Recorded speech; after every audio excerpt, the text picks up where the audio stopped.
Le Sénégal a des atouts assez appréciables dans la zone de l'Afrique de l'Ouest d'abord, mais en Afrique de manière générale. C'est la raison pour laquelle peut-être que c'est le pays qui capte le plus d'investissements directs étrangers en Afrique de l'Ouest. Et il est classé dans le top 5 des pays africains qui captent le plus d'investissements directs. Beaucoup d'atouts, comme vous l'avez dit, ça commence par sa position privilégiée dans les chaînes d'approvisionnement. Le Sénégal, c'est la pointe la plus avancée en Afrique de l'Ouest, qui est pratiquement à 7 heures de vol du continent américain, du continent européen et de tout le reste de l'Afrique. C'est du continent américain, européen et même une partie de l'Asie, notamment les pays du Golfe, mais également de tout le reste de l'Afrique. C'est un atout appréciable. C'est un pays également qui a une stabilité politique, qui n'a jamais connu de coup d'État, de renversement du pouvoir par des moyens non démocratiques, où le pouvoir s'est transmis de régime en régime de manière démocratique, donc stabilité politique.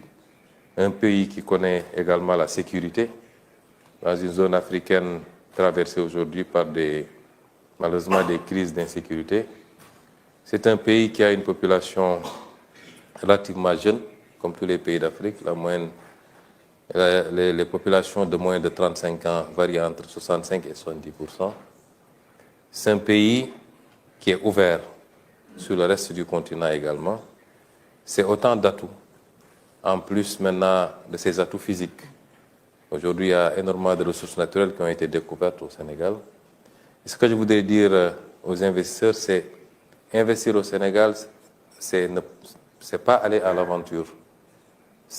On a deux atouts majeurs en plus de ceux que je viens d'évoquer, c'est la prévisibilité et la transparence. Et c'est ce que nous offrons aujourd'hui. Et pour accompagner maintenant tout cela, nous avons déjà un cadre assez stable, mais que nous voulons améliorer.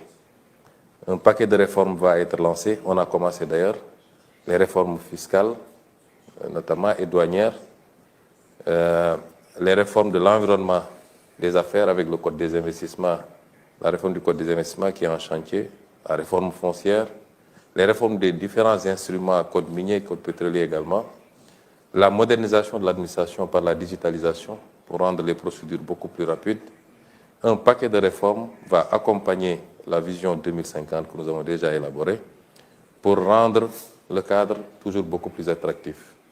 Je voulais dire aux investisseurs que nous les attendons.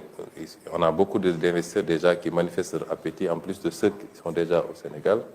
Nous les attendons pour venir participer à ce travail, à cette œuvre, qui, au-delà du Sénégal, vise un marché beaucoup plus important. Le Sénégal, ce que nous voulons en faire, c'est un hub de l'Afrique de l'Ouest pour toucher un marché de 400 millions d'habitants de l'Afrique de l'Ouest, la zone CEDEAO particulièrement. Et je pense que nous avons, comme vous l'avez dit, tous les atouts pour pouvoir offrir cela aux investisseurs, aussi bien nationaux que particulièrement les investisseurs étrangers.